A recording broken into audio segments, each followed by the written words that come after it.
Hey guys, so recently we got some behind the scene, basically the original scripts from season 5. I believe they were bought in that auction of Britt Allcroft's stuff. So yeah, I mean, obviously everyone's been jumping on this, and I thought I'd do that too. I'm not gonna go through like every single script on camera, that would just take way too long. I thought it'd be fun to do like a live reaction to this episode that wasn't adapted, James and Super ED. What I'm gonna do is I'm gonna read the script, and I'm not gonna create a whole adaptation of it. But what I'm gonna do is like do screenshots and trains, just general what I think is going on. So yeah, don't consider this like an adaptation, but yeah, just some visuals to go through. And I'm gonna cut this down a lot. So yeah, this is basically my first read of James and Super ED. Yeah, is it Super ED? Is it Super Ed? ED, that's a bit of an unfortunate. Yeah, I'll get to that. Anyway, here we go. James was much admired on the island of Sodor. When he was pulling a passenger train, the passengers always admired him before he set off and often thanked him for a splendid run. Likewise, when he was taking goods trains around the island, the tradesmen were always happy when he arrived because they trusted him. "You are simply the best engine, James. Always smart and clean, always on time. In fact, the most reliable engine we know," they said. Really reliable. That's me. What was that? No joke for James. This made James very proud, and he often let the other engines know what everyone on the island had said to him. I am simply the best, he bragged in the sheds and yards. One day, Thomas, Percy, and Edward had to work the yards at the docks, loading coal into trucks. This coal was a mixed load, which needed to be taken to the huge coal hopper this is complicated. This coal was a mixed load, which needed to be taken to the huge... what's that comma doing there? Interesting how they use freight in the original script, isn't the goods the British term? The Fat Controller gave James the job of taking the loaded trucks to the hopper.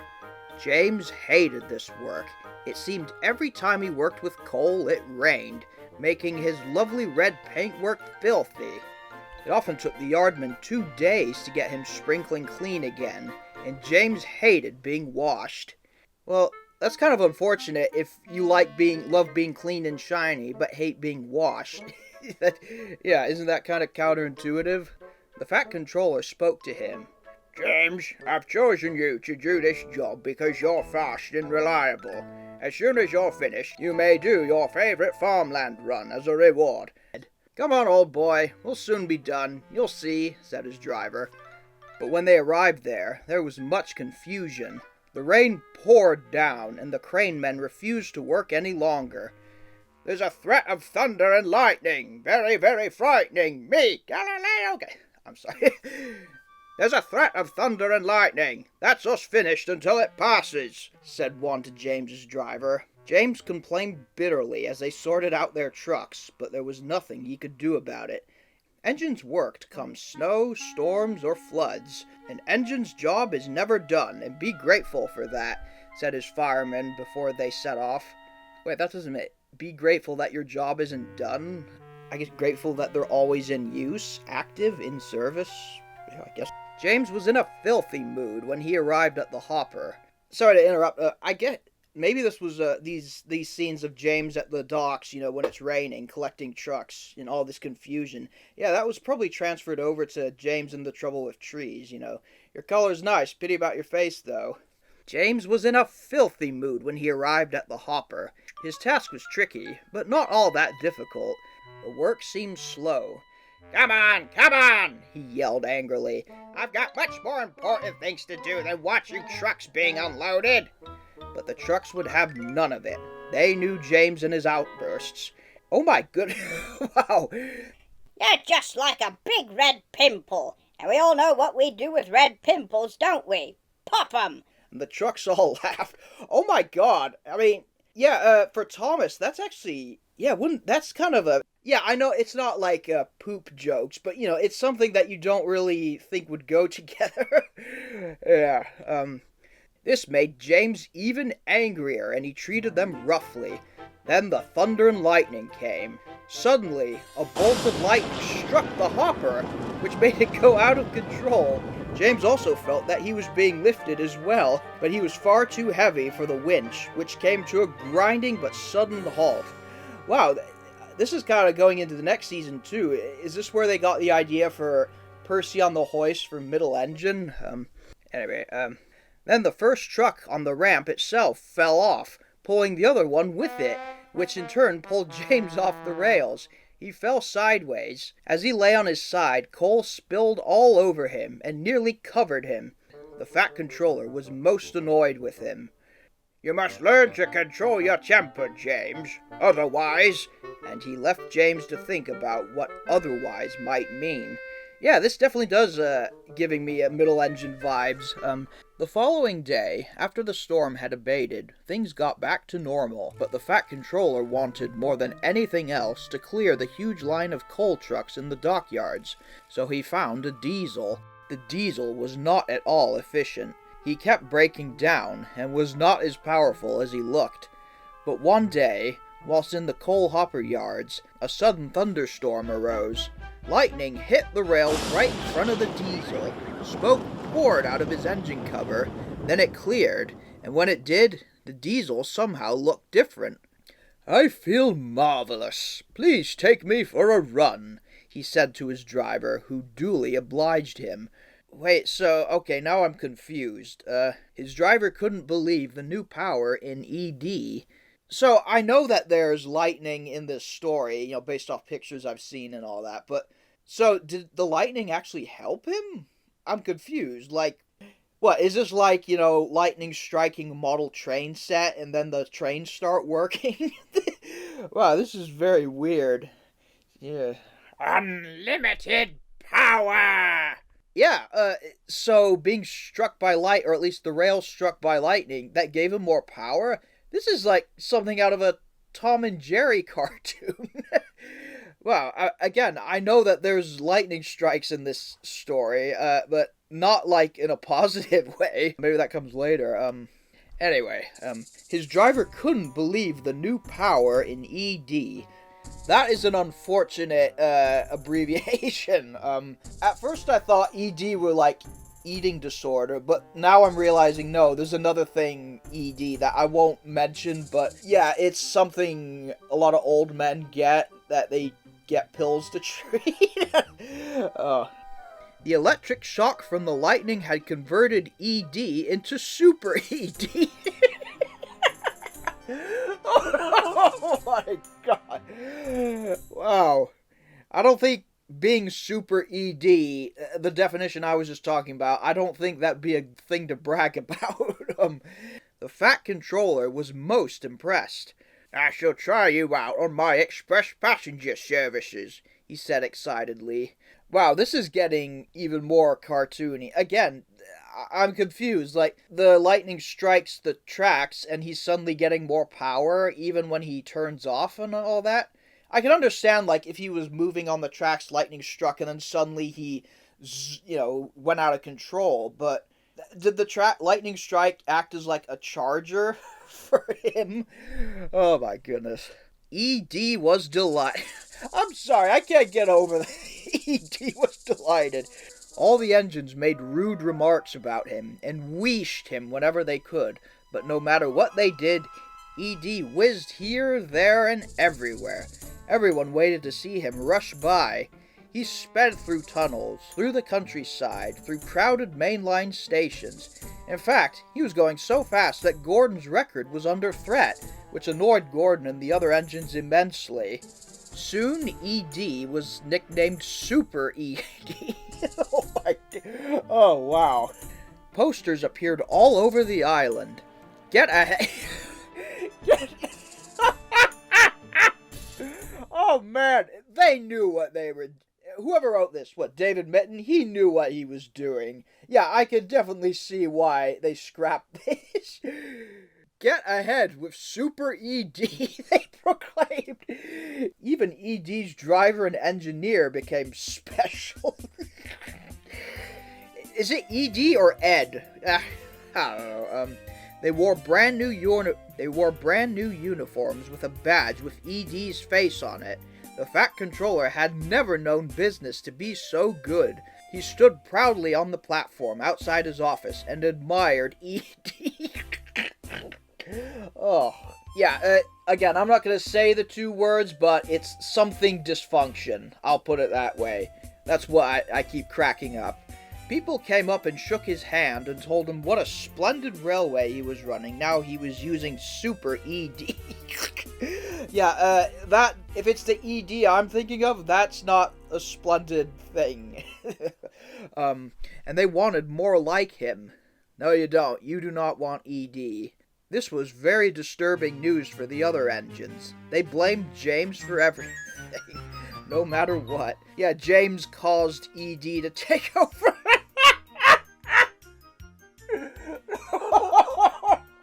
Oh, I'm sorry, I have such a dirty mind. Oh my god. When he returned from the works, they wouldn't let him into the sheds. You can stay out there with your new pal, Super ED. It was your fault. Oh my god, this writes itself. Like, it was your fault he arrived, so you can suffer all his insults. Oh my god. So James had to park alongside ED, who was very chatty. Just can't wait till there's nothing but us diesels working these yards. You know, James, main lines were built for the likes of me.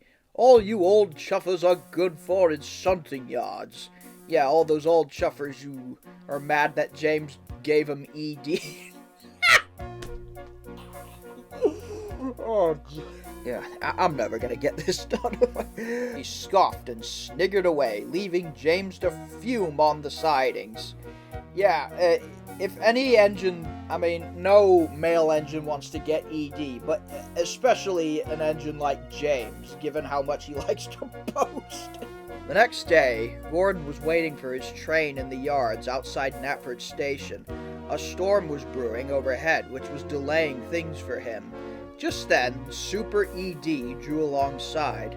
I suppose you're waiting for the storm to pass. Well, nothing stops me. I'm a diesel electric, and I like storms. That's why they call me Super, 'cause I'm super at everything, no matter the weather. And don't fear their feeble attack.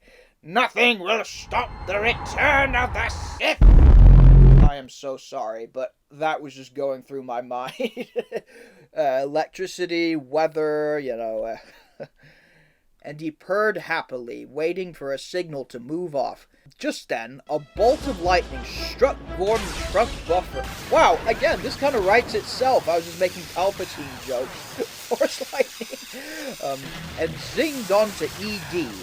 It seemed to spread all over him in a series of streaks. ED's engine coughed and spluttered, and then thick smoke began billowing from the vents in his engine covers. Yeah, literally, this is like Gordon's holding a lightsaber and vaporizes him. Oh man, I never thought I'd be making Rise of Skywalker references in a Thomas video. Yeah, his driver tried everything to make him move, but ED was all seized up. More and more smoke poured from his engine. The smoke drifted into the station, making everyone cough and splutter. It was so dense that no one could see where it was coming from. The Fat Controller appeared on the platform. Get rid of that smoke! If that's an engine, it should be scrapped. I'll see to that, mark my words, he said angrily, little knowing it was Super ED, his new star engine. Wow. Yeah, so this is the lightning strike I kind of knew was coming, again, based off of photos I'd seen. Wow, this is crazy. He gets started up by lightning, but then gets basically destroyed by lightning too. It was the end for Super ED. He never worked again. James and Gordon had to take him away. James made a few remarks about dirty, smoky engines that ought to be scrapped, but James's driver made them laugh the most. Well, it took a bolt... Who's saying this? Oh, Gordon. Well, it took a bolt from the blue to make ED super, but it was a bolt from the blue steam engine that did for him. Uh, okay, this is an oddly phrased sentence. Gordon was everyone's hero. He made sure James was welcome back into the sheds again. But remember one thing, said Gordon sternly. Those trucks might make you see red, but it's far better seeing red than that super ED. And they all laughed. James, the red engine, behaved much better after that. Wow, that was insane. Yeah, I can definitely see why this episode was axed, but having said that, though, I do think there are ways you can make this work. Yeah, it kind of is fitting the season 5 tone. I guess the way I can describe it, it's kind of like a more intense version of Balled Out. That's what I would do if I had to adapt this, 4-minute 30-second time frame. So if I were to adapt this, I would definitely take out the first lightning strike of the Diesel. Him being struck by lightning, getting superpowers, that is just ridiculous. So yeah, I'd take that out. And yeah, so it'd just be typical episode of, I guess, James gets in trouble, or it may not even need that. You could just start with the Diesel coming. But yeah, so it would be, again, just a brand new modern Diesel, electric Diesel, very rude, very pompous, and then he gets his comeuppance after being struck by lightning. He was destroyed by the one thing that powered him, if you know what I mean. Yeah, so again, I think that you could find ways to make this work. I say that because, especially after reading a lot of the other scripts, the thing I find fascinating about pretty much all the scripts is just how long the original scripts are. I mean, this episode here, this recording right now is over 20 minutes. Good God. Yeah, and so this definitely feels like a first draft. So I'm just curious how they came up with it. Did they just have a real life idea and then they just kind of like put tons of word on paper and then just start trimming from there? Yeah, I just find that so fascinating. Yeah, so overall in general, again, it's just so fascinating seeing how these episodes started out. One common theme I'm seeing in a lot of these scripts is the Fat Controller. Good God, if you thought in Middle Engine he was a dick, jeez, I mean, he's downright cruel in some of these drafts. I mean, this episode particularly, like, it just feels really out of character. It's giving the impression that he actually wants to scrap all the engines, thinks the Diesel is more efficient. Yeah, that would have been way too far. Yeah, in some of the final drafts, there are times where he does go a little overboard, like something in the air. I don't mind that specific instance that much because it kind of feels more like he was just so annoyed. He just took his temper out with a very sarcastic comment like, "Engines don't swim, Henry. What am I gonna do now?" Like that. But yeah, I mean, Stepney gets lost. Toby and Toby's discovery. There was a comment where he's like, "The railway will close if we don't open the damn line. There will be no visitors." Yeah, that just sounds ominous. Yeah, one thing the TV series did quite well is they made the Fat Controller such a much more likable character, especially in the U.S. dubs. I mean, episodes like Lady Hat's birthday party and Sir Top Matt's holiday, those really help too. They show that he's a human, he's a character. He has a family, he gets into a lot of issues that all of us do as far as scrapes and all that. So yeah, it makes him much more likable in the TV series. But not just, the Fat Controller, but some of the engines too, like the interactions with others, they can get really mean-spirited, way out of character. The fact that the engines prevent James from coming in the shed because they think it's his fault. One thing that really caught me off guard was Stepney gets lost. Rusty and I think the driver too. Just wow, telling Stepney like be grateful and shut up. What? That just doesn't sit well with me. Because in the final episode, it was more of like, oh, let's give Stepney a change of pace for once. Give him a little treat. Whereas here, like in the script, the Fat Controller's like, don't stray from your railway again, ominously.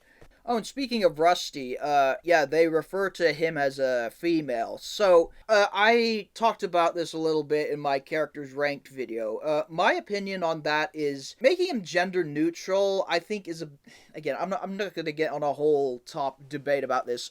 I guess my opinion is if they wanted to do a gender swap, if they did it from the beginning, like when Rusty was first introduced, I'd be fine with that. You know, there's several examples of gender swaps and adaptations, but I think the problem is making him gender neutral, but when you already have the Railway series, it just confused a lot of people, me included. But yeah, that's a minor thing. Oh, and speaking of narrow gauge characters, I mean, Duke did a ton in this season. I mean, I always expected that he was in some drafts of season 5, but yeah, I mean, Duncan gets spooked, Snow, rusting the boulder even. That surprised me.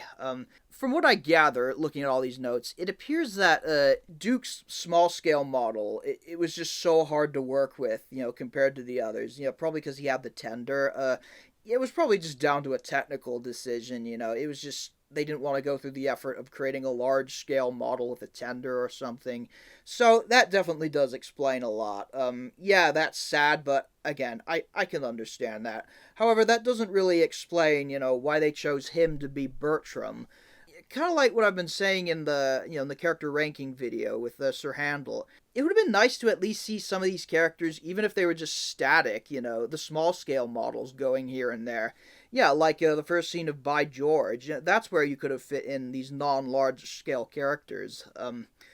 And speaking of that, there's no mention of Sir Handel at all. That's really surprising because I would have thought it would be the other way around. You know, I could understand, again, I wouldn't agree with it, but I'd understand if they wanted to ditch Duke in favor of Sir Handel because Sir Handel's, you know, a key character.